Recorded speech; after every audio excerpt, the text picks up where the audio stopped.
Hey there. When you look at a simple electronic circuit, it's easy to think, well, that it's simple. But today, we're going to pull back the curtain and show you the wild, dynamic world hidden inside. And it all starts with a pretty strange question. I mean, how is that even possible? How can the exact same type of circuit behave in such completely different ways? It sounds kind of crazy, right? But trust me, by the end of this, you'll see how these analogies perfectly capture the secret life of circuits.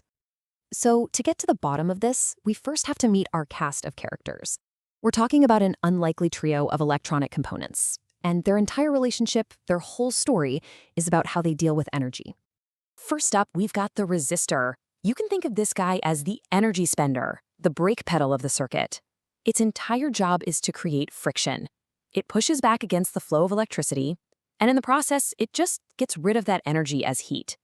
The resistor is always trying to slow things down. Okay, next is the capacitor. Now, this one is a saver, not a spender. It patiently stores up energy in an electric field, kind of like a tiny rechargeable battery. And its main personality trait? It absolutely hates sudden changes. It likes to charge up nice and smooth and discharge nice and smooth. No surprises. And our third character is the inductor. Now, it also stores energy, but it uses a magnetic field. And if the capacitor is patient, well, the inductor is just plain stubborn. It has what we call electrical inertia. It fights against any change in the flow of current. So if you try to get the current moving, or stop it, or even just change it, the inductor pushes right back. So, here's where the magic happens.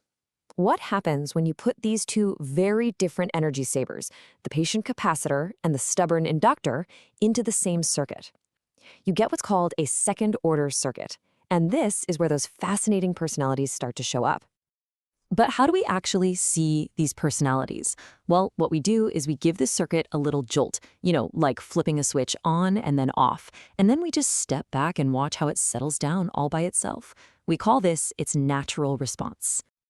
You see, the natural response reveals the circuit's true character. Think about it like ringing a bell.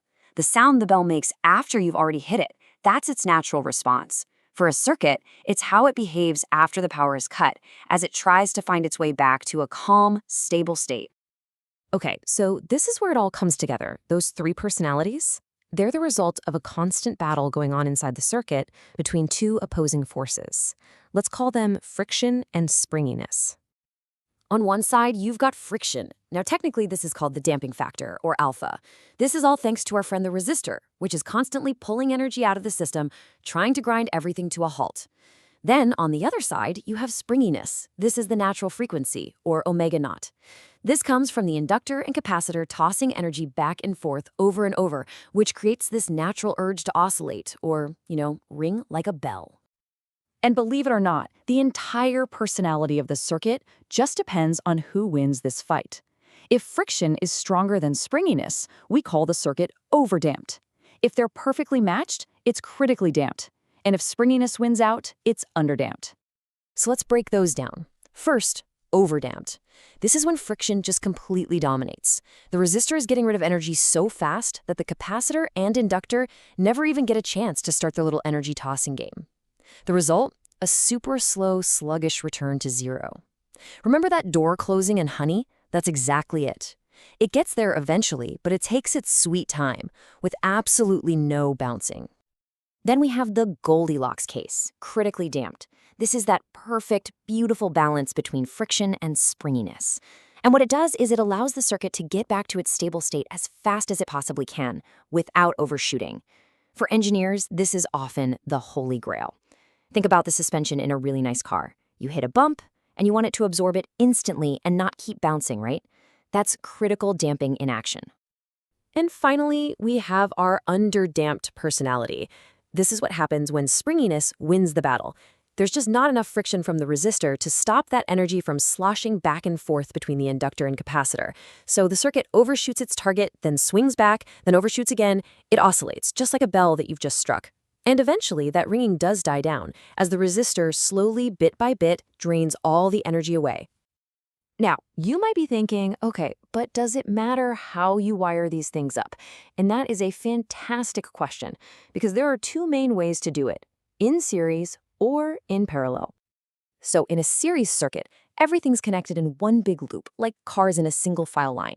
In a parallel circuit, the parts are on different branches, kind of like multiple lanes on a highway. Now, the math to figure out the friction and springiness is a little different for each one. But, and this is the important part, the underlying story is exactly the same. So the big takeaway here is that it doesn't matter how you arrange the resistor, inductor, and capacitor, this fundamental drama between the damping force and the urge to oscillate, it always plays out.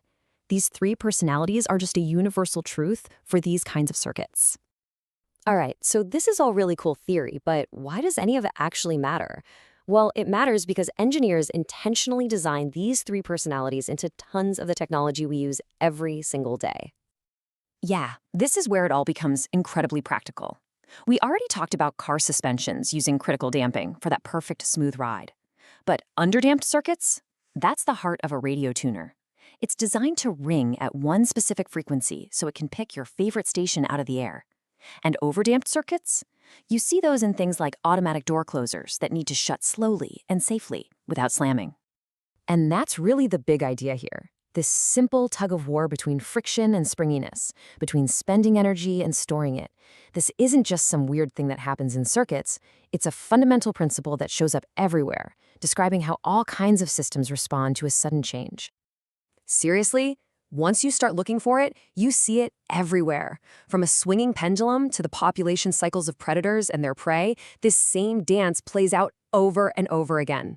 So a simple little circuit, it turns out, doesn't just teach us about electronics, it gives us a brand new way to look at the world.